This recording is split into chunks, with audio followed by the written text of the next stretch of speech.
Hello guys, ఈరోజు మా ఊర్లో ప్యారేజ్ జరుగుతుంది అనమాట.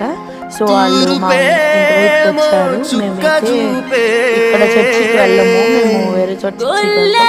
వాళ్ళు వస్తారని అనుకోలేదు, సడన్ గా అలా వచ్చారు అనమాట. క్రిస్మస్ తాత అందరికి హాయ్ చెప్తున్నారు. చూడండి, మీరు కూడా క్రిస్మస్ తాత హాయ్ అని కామెంట్ చేయండి. అండ్ అలాగే తీర్మార్ ఒకటి అరేంజ్ చేశారనమాట. మీకు చూస్తున్నాను కదా, అలా అనమాట. బాగుంది ఈరోజు అయితే. ఎదురు చూసే కూరుపేమో చుక్క చూపే పుట్టాడు పుట్టాడు రాజు మెస్సయ్య పుట్టాడు మన కోసం పుట్టాడు పుట్టాడు రాజు మెస్సయ్య పుట్టాడు మన కోసం.